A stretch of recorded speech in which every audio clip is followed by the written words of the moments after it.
이 시간 잠시 기도하신 후에 우리 주님 앞에 금요 기도회로 하나님 앞에 영광 돌리시겠습니다. 우리 다 같이 기도드리시겠습니다.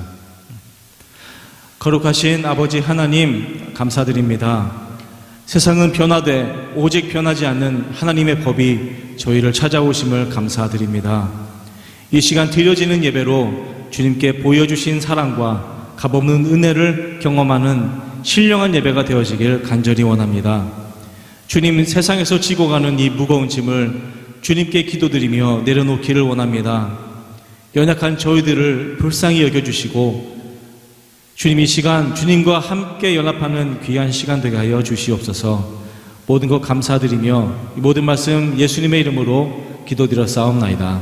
아멘.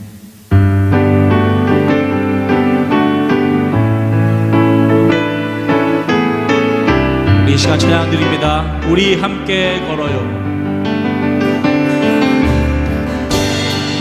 우리 함께 걸어요. 주의 인도하심 따라 손을 잡고 하나가 되어요. 주의 사랑 우리 안에 있네. 우리 서로 섬기며 주의 사랑 나눌 때 모든 사랑 다 알게 되리라. 우리 주의 가족임을 우리 주 안에 한 가족 주를 하나 되게 했네.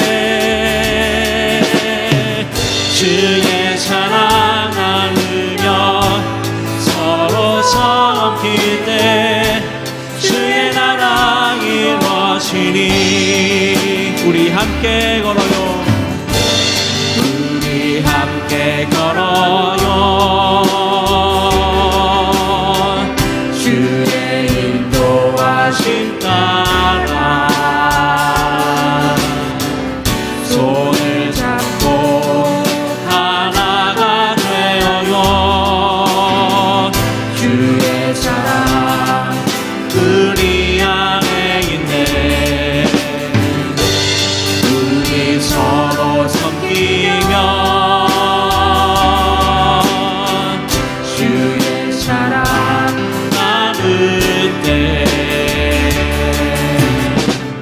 모든 사랑 다 알게 되리라. 우리 주의 가족임을 우리 주 안에 한 가족 우리 주 안에 한 가족 주들이 하나 되게 했네. 주의 사랑 나누며 서로 섬길 때 주의 나라 이루어지니. 우리 주 안에 한 가족 우리 주 안에 한 가족 주들이 하나 되게 했네. 주의 사랑 나누며 서로 섬길 때 주의 나라 이루어지니. 주의 사랑 나누며 주의 사랑 나누며 서로 섬길 때 주의 나라 이루어지니.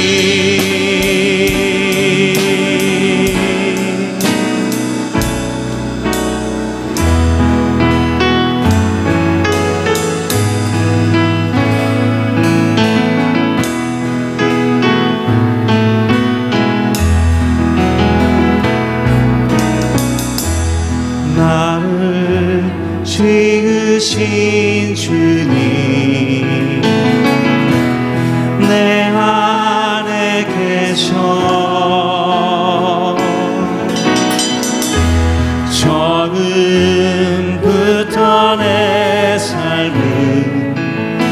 주의 손에 있었죠.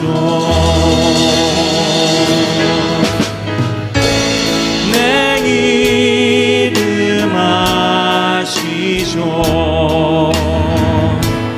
내 모든 생각도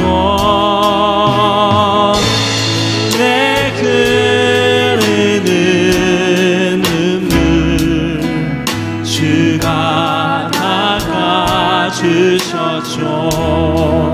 주는 내 아버지, 주는 내 아버지, 난 그의 소유. 내가 어딜 가든지 날 떠나지 않죠. 주님 내 이름 아시죠. 내 이름 아시죠. 내 모든 생각도 다 바라부를 때 주가 들으시죠. 내 이름 아시죠. 내 이름 아시죠. 내 모든 생각도 내 흐르는 눈물 내 흐르는 눈물 주가 닦아주셨죠. 내 이름 아시죠. 주님 내 이름 아시죠. 내 모든 생각도 내 흐르는 눈물 주가 닦아주셨죠.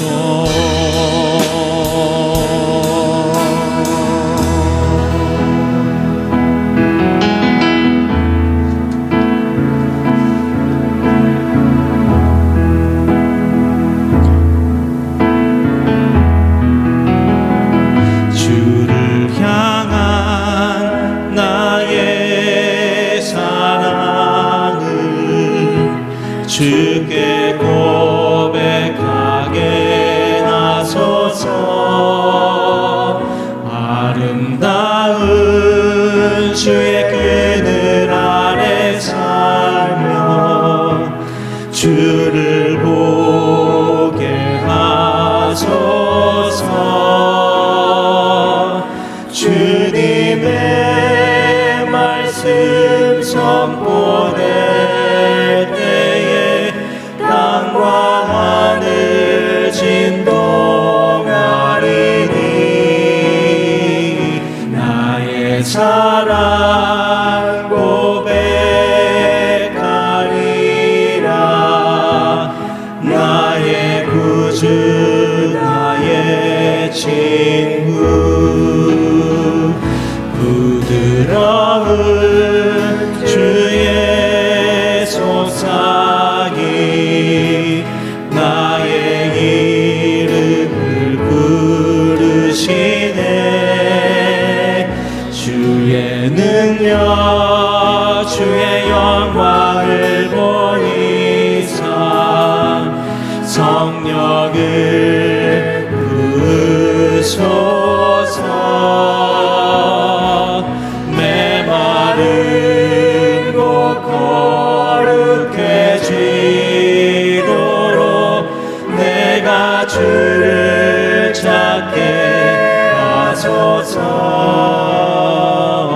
내 모든 것 주께 드리니 나의 구주 나의 친구 온 마음으로 주를 바라며 나의 사랑 고백하리라.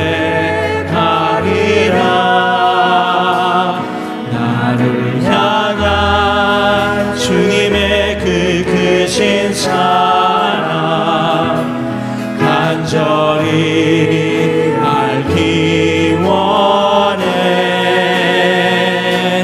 주의 은혜로 용서하시고 나를 자녀 삼아 주셨네.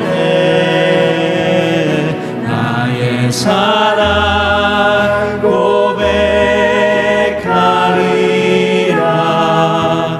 나의 구주 나의 친구.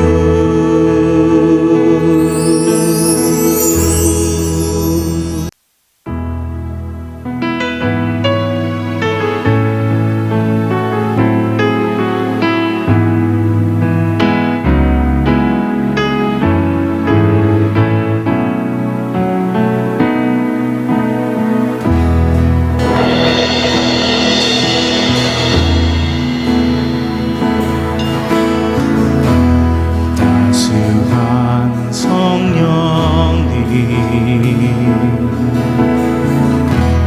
마음으로 보내. 내 몸을 감싸며 주어지는 평안함 만족함을 느끼네. 따스한 성령님 따스한 성령님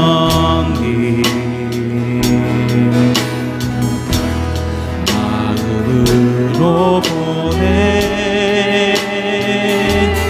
내 몸을 감싸며 주어지는 평안함 만족함을 느끼네. 부르신 곳에서 나는 예배하네. 어떤 상황에도 나는 예배하네. 부르신 곳에서 나는 예배하네. 어떤 상황에도 나는 예배하네.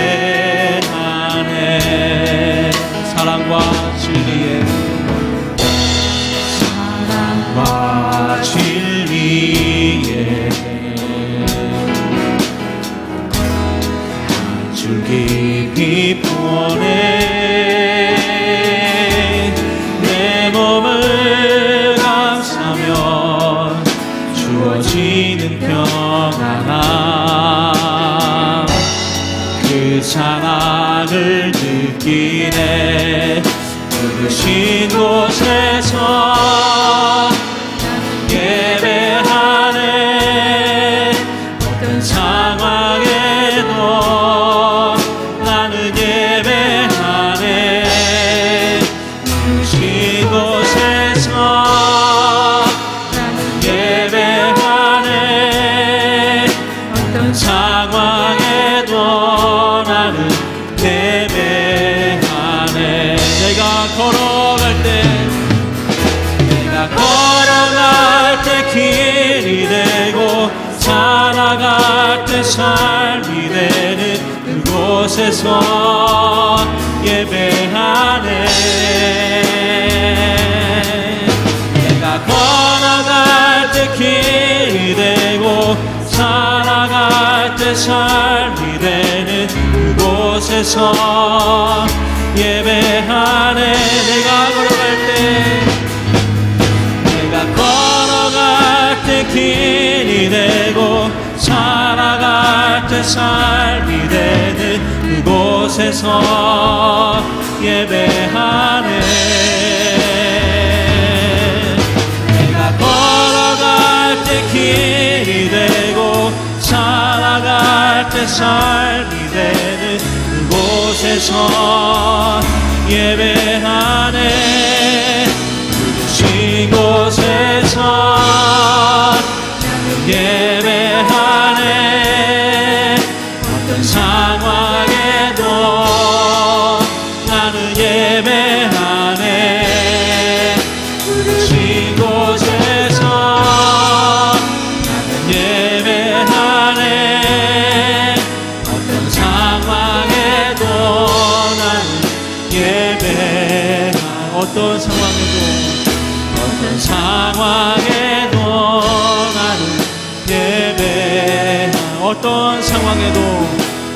상황에도 나는 예배하네.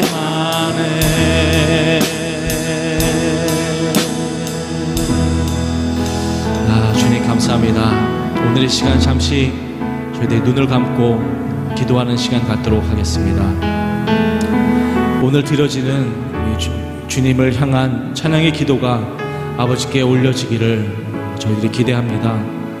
주님의 이름으로 서로 연합된 주님의 자녀가 되었습니다.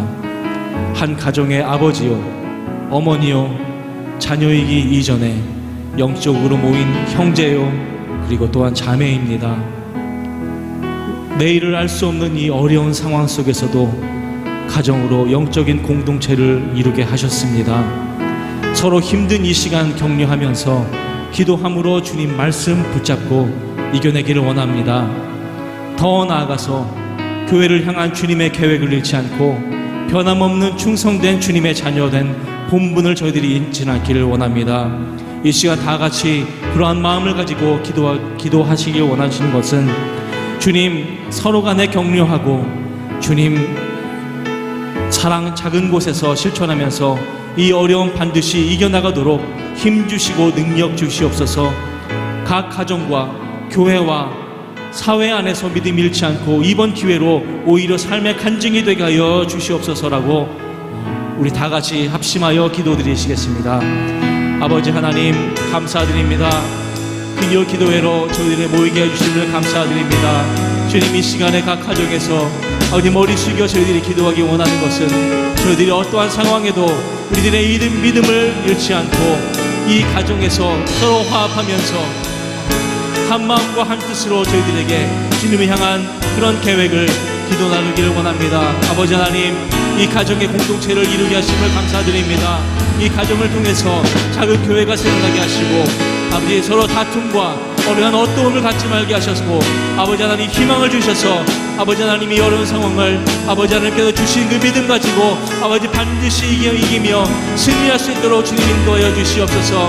아버지 반드시 그 승리를 인하여 아버지 저희들에게 믿음의 간증이 되어 아버지 하나님을 더욱더 믿음의 아버지 하나님 열매가 될 수 있도록 주님 인도하여 주시기를 간절히 바라고 원합니다. 아버지 하나님 이 교회를 사랑하는 아버지 저희들 마음을 주시고 아버지 그러한 마음으로 아버지 다시 한번 아버지 하나님 이 사회가 다시 한번 열려질 때에 아버지 하나님 담대함 주시고 주님 더욱 사랑하는 마음 아버지 하나님 허락하여 주시옵소서. 오 주님 감사합니다. 아버지 하나님 주님의 주시는 아버지 그 계획을 아버지 기대하며 저희들 나아가는 저희들 될 수 있도록 인도하여 주시옵소서. 감사드리며 예수님의 이름으로 기도드립니다. 부르신 곳에서 나는 예배하네. 어떤 상황에도 나는 예배하네. 부르신 곳에서 나는 예배하네. 어떤 상황에도 나는 예배. 부르신 곳에서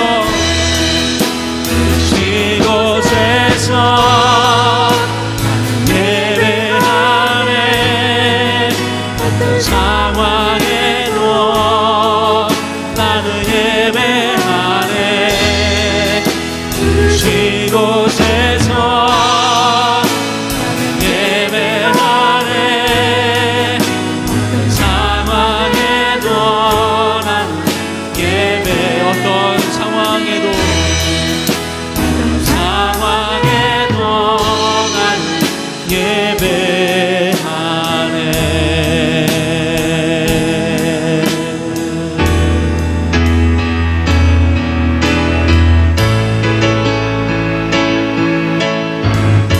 공평하신 하나님, 우리가 아무것도 가지지 않아도 주님의 이름을 찬양합니다. 나 가진 재물 없으나 나 남이 가진 지식 없으나 나 남에게 있는 건강 있지 않으나 나 남이 없는 것 있으니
없지만 공평하신 지 않으나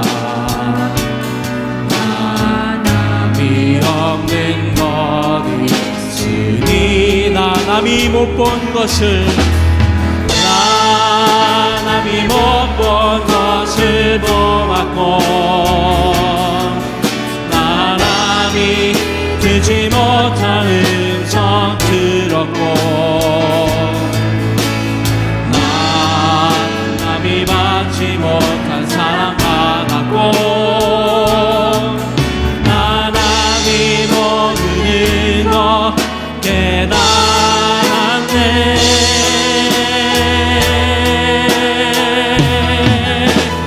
평하신 하나님이 나남이 가진 것 다 없지만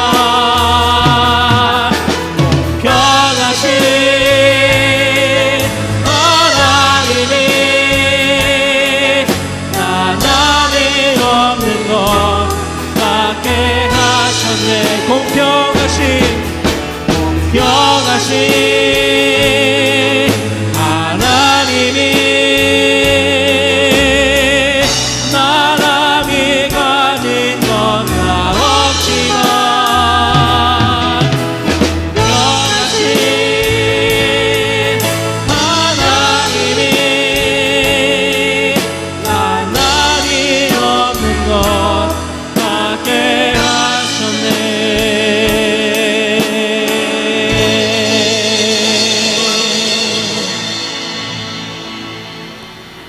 하나님 아버지 감사드립니다. 우리의 부족함을 아시는 주님, 하나님의 공평하심과 그 은혜로우심으로 저희를 통치하심을 감사드립니다. 이 시간 저희 예배 가운데 함께하여 주심을 또한 감사드립니다.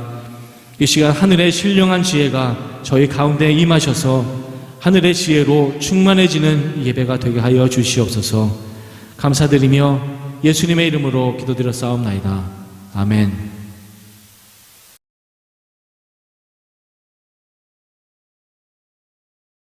오늘 금요일 저녁 여러분과 나눌 말씀은 로마서 8장 1절부터 4절까지 말씀입니다. 로마서 8장 1절부터 4절까지 말씀입니다. 그러므로 이제 그리스도 예수 안에 있는 자에게는 결코 정죄함이 없나니 이는 그리스도 예수 안에 있는 생명의 성령의 법이 죄와 사망의 법에서 너를 해방하였습니다. 율법이 육신으로 말미암아 연약하여 할 수 없는 그것을 하나님은 하시나니 곧 죄로 말미암아 자기 아들을 죄 있는 육신의 모양으로 보내어 육신의 죄를 정하사 육신을 따르지 않고 그 영을 따라 행하는 우리에게 율법의 요구가 이루어지게 하려 하심이니라. 아멘. 한번 기도드리겠습니다. 하나님 은혜를 감사합니다. 우리가 이 땅을 살며 거룩한 삶을 이룰 수 있는가? 오늘 이 말씀을 통해 배우고 깨닫게 하시고 오늘 말씀이 우리에게 주시는 참 자유함이 있게 하시고 또 풍성함이 있도록 주님 인도해 주시옵소서. 주님 은혜 베풀어 주실 줄 믿고 예수님의 이름으로 기도드립니다. 아멘. 엊그제 유튜브 동영상을 보다가 유진 피터슨 목사님의 마지막 말이라는 그런 한 영상을 보게 됐습니다. 참 관심 있게 봤습니다. 2018년에 목사님이 이제 하나님의 부르심을 받았죠. 근데 이제 그 마지막이 다가와 갈 때 한국 목사님 몇 분이 그 목사님을 방문을 했던 것 같아요. 그리고 이런저런 얘기를 면담을 하고 그걸 영상에 담은 겁니다. 그래서 기독교 기록문화연구소라는 곳에서 영상을 만들어서 올렸습니다. 참 관심 깊게 봤습니다. 이 세상을 떠나기 전 영성을 강조했던 목사님이 마지막 이 땅을 떠나면서 하시고 싶은 말이 과연 뭐였을까? 그래서 이제 질문을 한 거죠. 목사님이 생각할 때 핵심, 가장 기독교의 핵심이 뭐라고 생각하십니까? 그랬더니 그분이 한 단어로 이렇게 표현했어요. simplicity, simplicity. 단순합니다. 이렇게 표현했습니다. 단순함. 여러분, 우리는 너무 복잡합니다. 그죠? 우리는 참 바빠요. 교회 생활도 열심히 하고, 지금 코로나 사태가 일어나기 전에 우리의 모습을 보면 너무 정신없이 바빠요. 그런데 왜 바쁜지 모르고 바쁘게 살았어요. 그런데 영성이라는 게 뭐냐? 이 유진 피터슨 목사님의 한 단어는 단순해져라는 거예요. 단순해져라. 여러분, 우리는 신앙에 열심히 그러면 뭐부터 생각납니까? 새벽 기도부터 열심히 교회 나서 예배드리고 또 주의를 철저히 지키고 내가 생활과 내 삶에 있어서 모든 말과 행동에 있어서 정말 본이 되고 제자 훈련 열심히 받고 열심히 신앙생활하고, 물론 맞는 말이죠. 100번 맞는 말입니다. 우린 이런 일에 열심을 내야 됩니다. 그런데 그것이 그렇게 하라고 해서, 그게 맞다고 하니까 그것을 그렇게 따라가는 사람들이 많더라는 거예요. 여러분, 이 말을 이해하시겠습니까? 그것이 맞고 틀리고 내 마음에 깨달아져서 스스로 하는 게 아니라 남이 이게 열심이라고 표현하니까 따라가는 사람들이 많더라는 거예요. 유진 피터슨 목사님은 또 이런 말도 하십니다.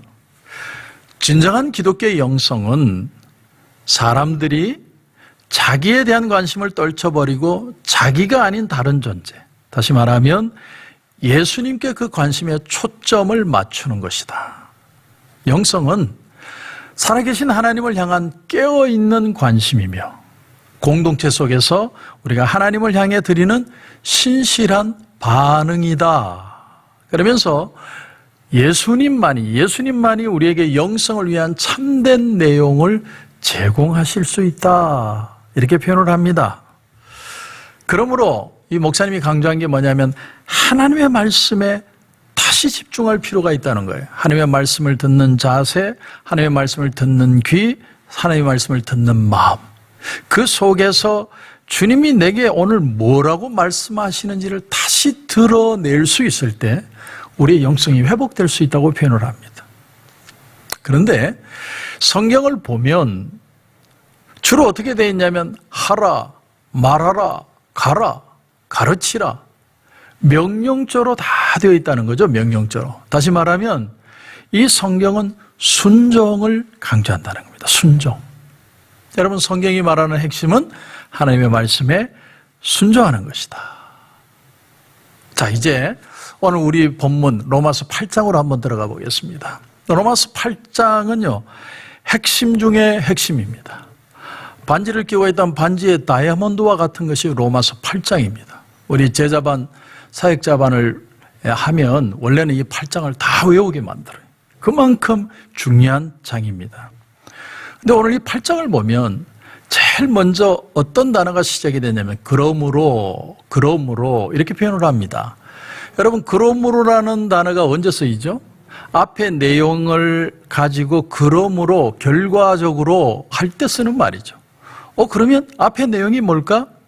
7장을 보면 7장으로 끝나지 않는 것 같아요. 어쩌면 여러 장을 지나봐야 종합되어서 그러므로라고 표현할 수 있는 것 같습니다. 자, 그런데 다시 1절을 보시면 그리스도 예수 안에 있는 자에게는 결코 정죄함이 없나니. 그러므로 그리스도 예수 안에 있는 자에게는 결코 정죄함이 없나니. 죄를 없던 것으로 해주겠다, 용서해주겠다, 내가 죄사함을 받았다, 그렇게 말하는 게 아니고 사람이 예수님을 믿으면 어떤 원리에 의해서 구원을 받게 되는 것이냐, 그 부분에 있어서 우리가 예수 그리스도 안에 있을 때 결코 정죄함이 없다, 이렇게 표현을 하는 거예요. 여러분, 신약 성경에 여러 권의 책이 있죠. 여러 권의 책. 근데 그 책마다 사람이 예수를 믿을 때 어떻게 구원을 받느냐에 대한 표현이 조금씩 틀립니다. 여러분, 그걸 읽으실 수 있을 텐데요. 사람이 예수를 믿으면 어떻게 구원을 받느냐? 거기에 대해서 가장 힘주어서 확실하게 분명하게 표현한 기자 중에 하나가 히브리서 기자입니다. 히브리서 기자가 뭐라고 얘기했냐면 예수님은 더 나은 제사, 더 나은 제사장, 당신의 생명을 단번에 화목제물로 드리심으로 우리의 죄를 사하셨다. 이렇게 표현을 했어요. 아주 강하고 확신 있게 얘기를 합니다. 그런데 요한은 조금 다르게 접근합니다. 요한은 뭐라고 얘기하냐면 예수님이 영생을 주시는 권세가 있다. 이렇게 표현을 합니다. 독생자를 믿는 자마다 영생을 얻게 하려 하신다. 내게 구하라. 생수를 너에게 주리라. 내가 마지막 날에 너희를 일으키리라. 내가 생명의 떡이니라. 내가 양의 문이니라. 내가 부활이요 생명이니라. 내가 곧 길이요 진리요 생명이니라. 아버지께서 나를 사랑하시니 내가 구하는 것을 주시리라. 그러니까 당신에게 구원을 베풀 수 있는 능력이 있다는 것을 강조하고 있습니다. 이게 바로 요한복음이죠. 그러면 마태복음은 무슨 얘기를 하느냐? 마태복음은 예수님이 율법과 선지자를 완성했다 이렇게 표현을 합니다. 사람이 예수를 믿어서 어떻게 구원을 받느냐?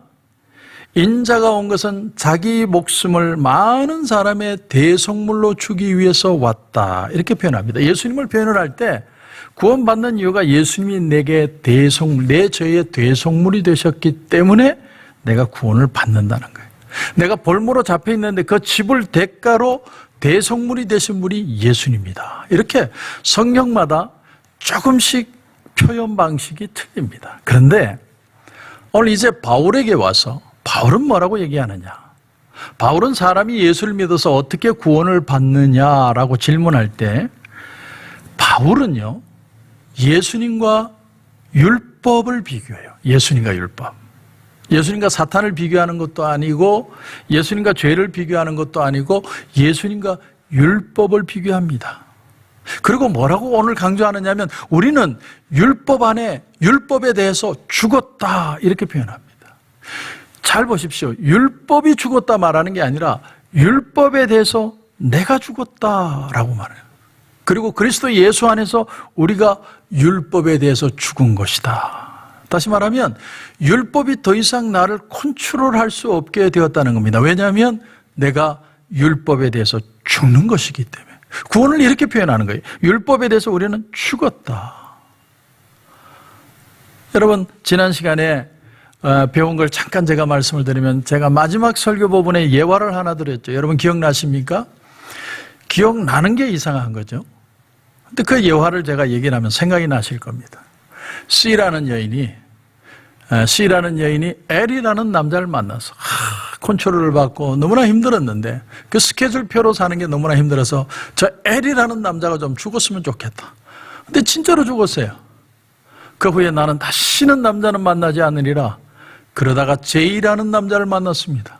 근데 이 남자는 너무너무 좋은 남자예요. 그런데 그 남자와 결혼해서 살았더니 내가 자유롭게 내가 살아야 할 삶을 살아내었다. 제가 그런 예화를 여러분에게 드렸죠. 자, 오늘 본문에 보면 4절에 그러므로 내 형제들아 너희도 그리스도의 몸으로 말미암아 율법에 대하여 죽임을 당하였으니. 잘 보시면 율법이 죽는 게 아니에요. 율법은 말씀인데 좋은 거죠. 그런데 율법에 대해서 사실은 우리 크리스찬들이 죽는 겁니다. 그러니까 지난주 예화는 조금 문제가 있는 예화예요. 왜냐하면 율법이 죽은 게 아니라 사실은 크리스찬이 죽어야만 정답이기 때문에. 여기에 바로 바울의 천재성이 있습니다. 만일 바울이 율법이 죽었다, 율법이 폐지됐다 이렇게 표현을 하게 되면 예수님의 말씀과 정면으로 위배되는 겁니다. 왜? 예수님이 뭐라고 말씀하셨죠? 내가 율법이나 선지자를 폐하러 온 줄 생각하지 말라. 나를 완전케 하기 위해 왔다. 그래서 율법이 죽었다고 말하는 게 아니라 우리가 율법에 대해서 죽었다 이렇게 표현하는 겁니다.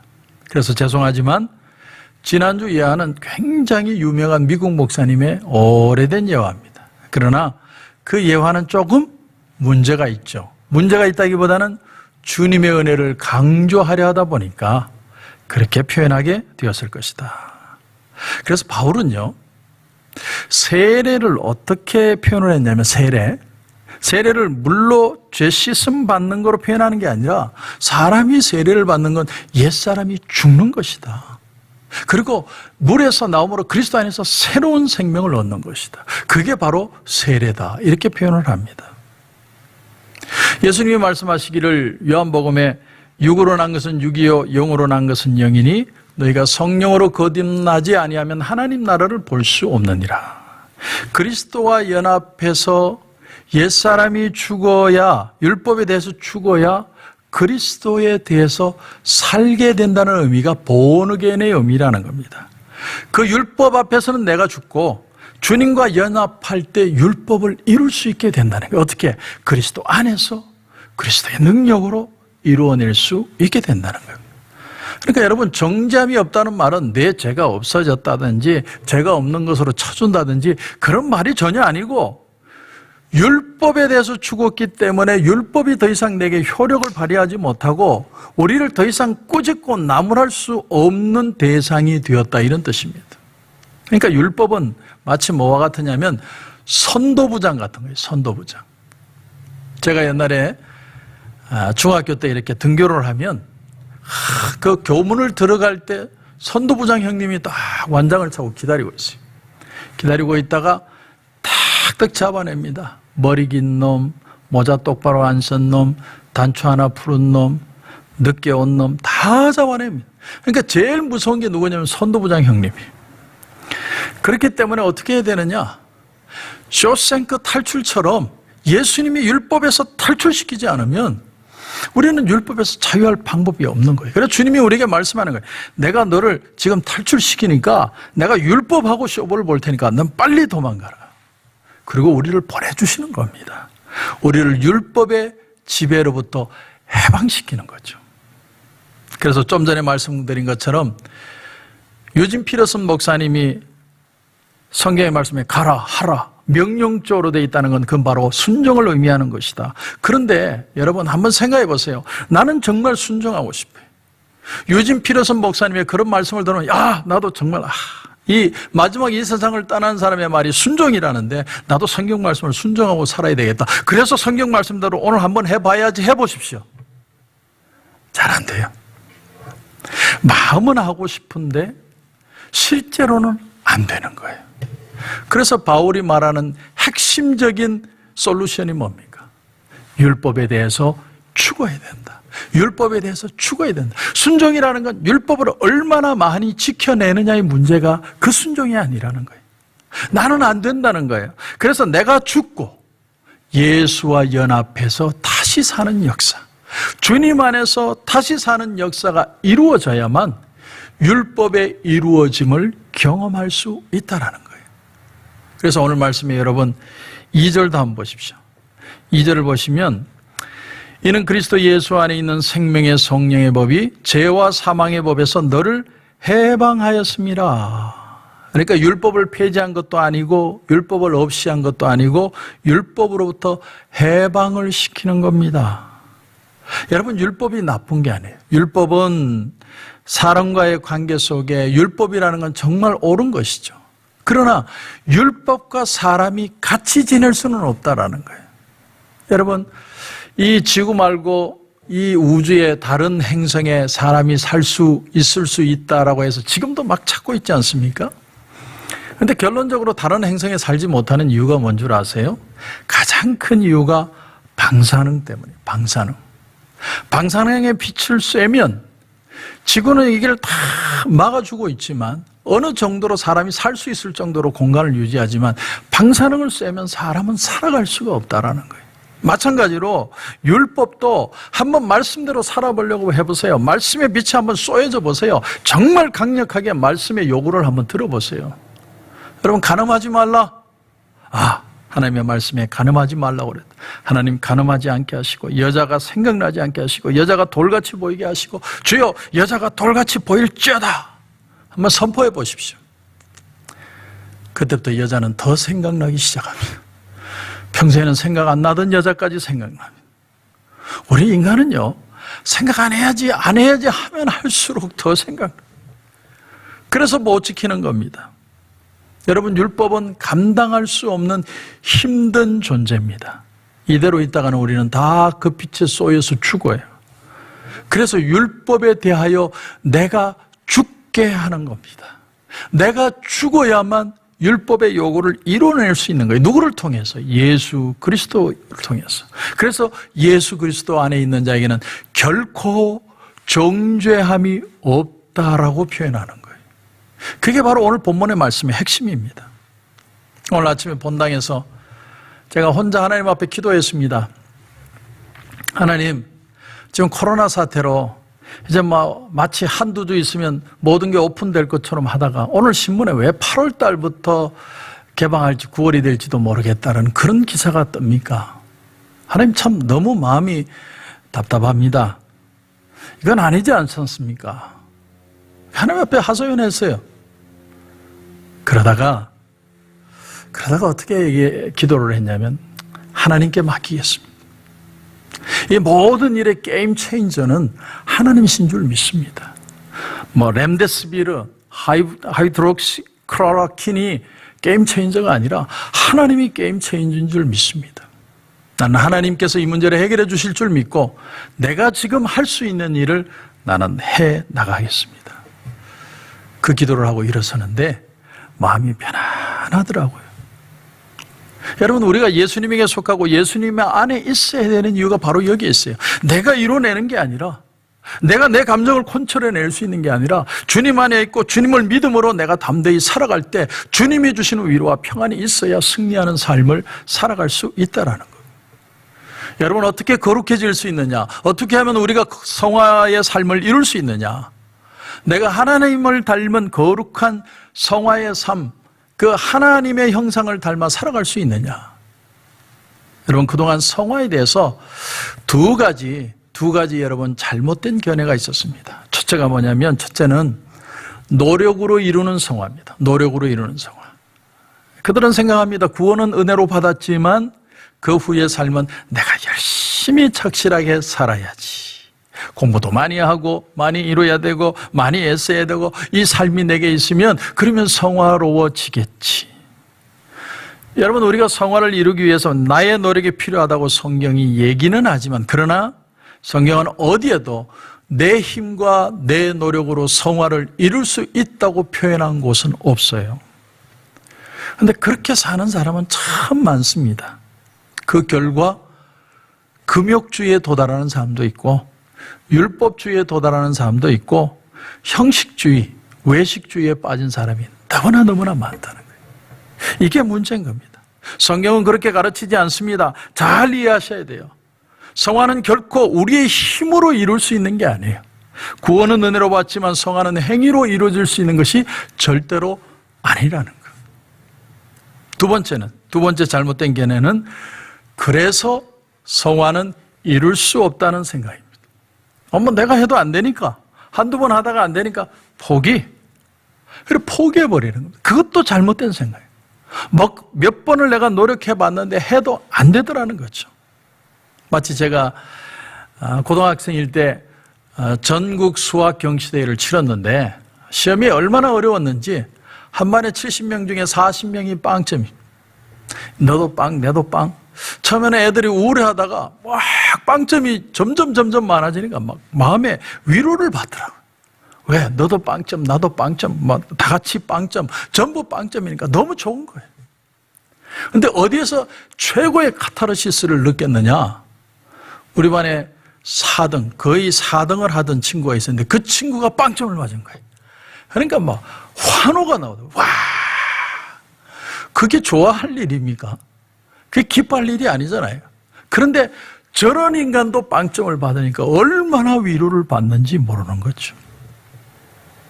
여러분, 그렇습니다. 같은 심리예요. 같은 심리입니다. 누군가 거룩해 보이고 더 성결하게 사는 사람처럼 보이던 목사님이나 장로님이 쓰러지면, 실수해서 넘어지면 사람들은 너무 좋아요. 나만 넘어지는 게 아니라 저런 인간도 넘어지는 거예요. 그게 어떤 희열을, 카타르시스를 느끼는 것 같아요. 그래서 더 까발립니다. 성화를 이루지 못하는 모습에 오히려 위로를 받고, 그런 사람도 안 되는데 나는 당연히 안 된다. 근데 오늘 사도 바울이 우리에게 주는 도전이 뭡니까? 우리에게 주는 중요한 도전이 뭡니까? 성화는 이룰 수 있다는 거예요. 성화는 반드시 이뤄내야 된다는 거예요. 근데 누구를 통해서 이루느냐? 오늘 말씀해 보니까 성령을 통해 이뤄야 한다. 성령. 그래서 로마서 8장에는 성령이라는 단어가 이 한 장에 19번이나 등장합니다. 19번. 거의 2절에 한 번씩 등장을 해요. 성화는 가능하냐? 내 힘으로 이룰 수 있느냐? 아니다. 그러면 어떻게 가능할 수 있는 것이냐? 성령 하나님의 도우심을 통해 성화를 이룰 수 있다.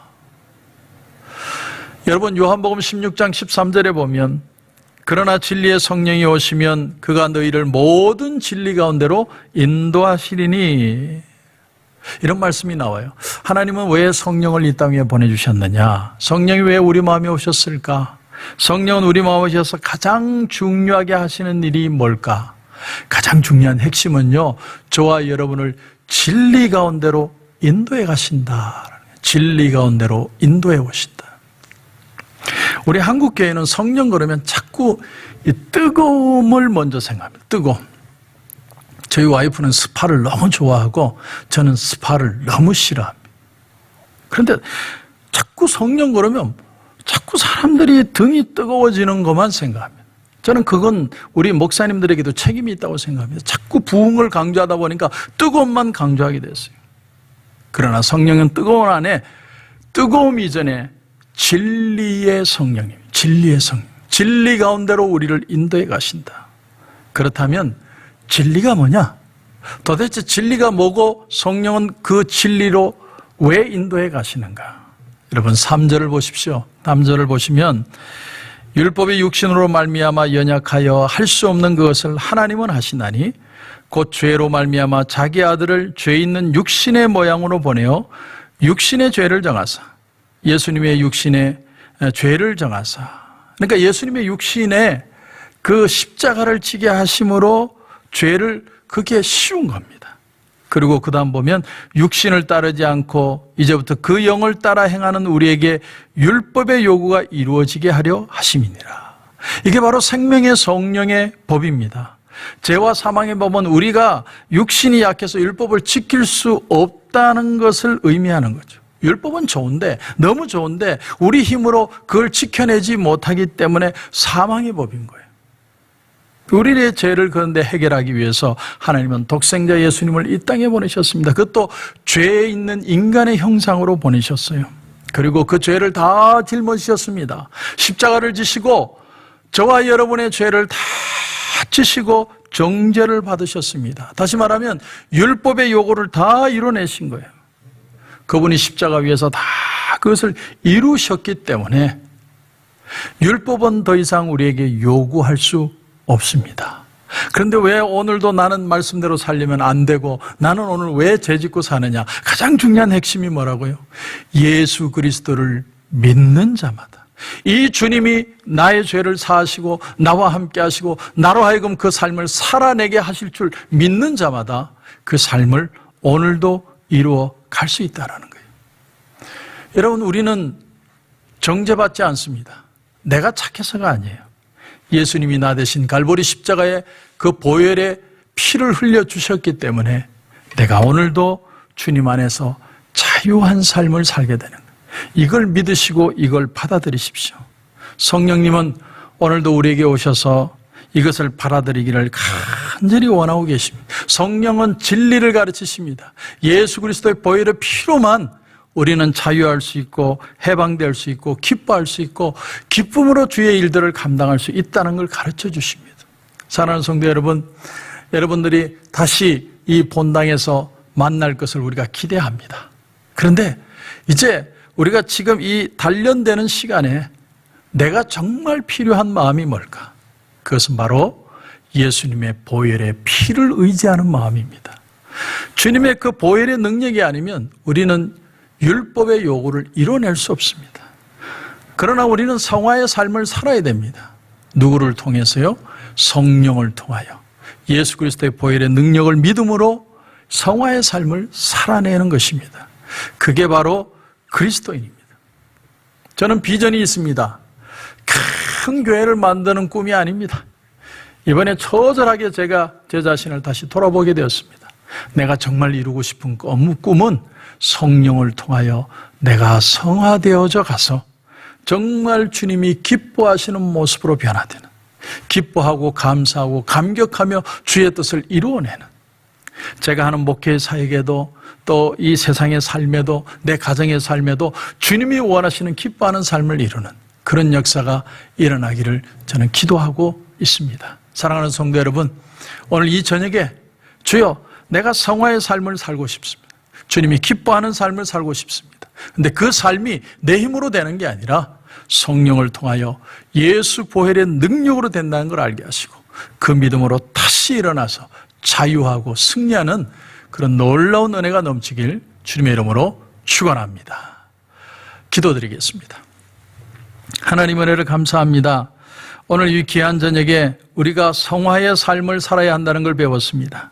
그러나 그 성화의 삶이 내가 애쓰고 노력해서 이룰 수 있는 게 아니라 우리는 율법에 대해서 죽고 주님 안에 다시 사는 역사로만 가능하다는 걸 배우게 되었습니다. 주님 다시 한번 믿음으로 일어나게 하시고 승리하는 우리 성도들 되게 하시고 이제 우리가 다시 만나는 날 기뻐하며 주님을 섬길 수 있도록 주님 축복해 주시고 이 모든 과정을 잘 이겨나갈 수 있도록 은혜 베풀어 주시옵소서.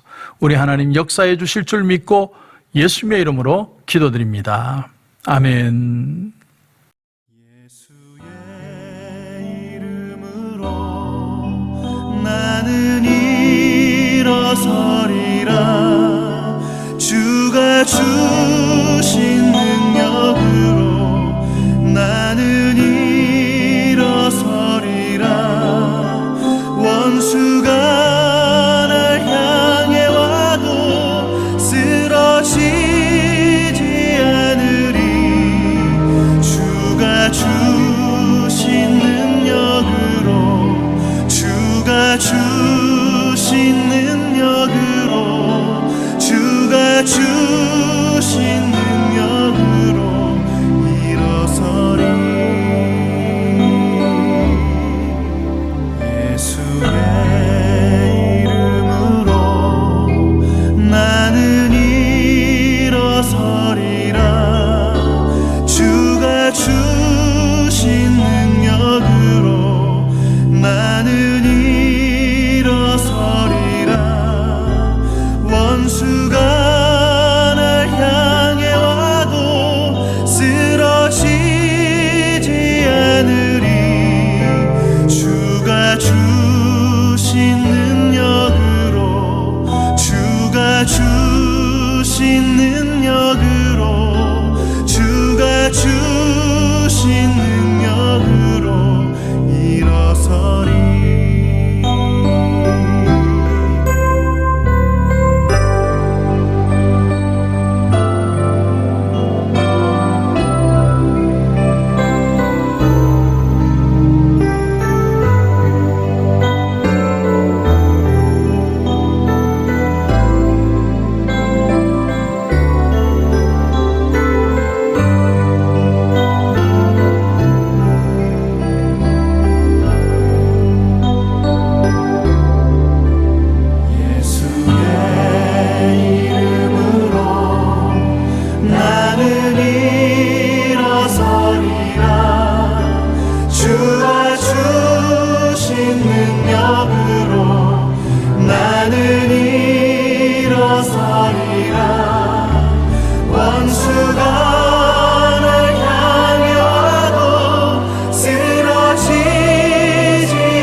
주신 능력으로 주가 주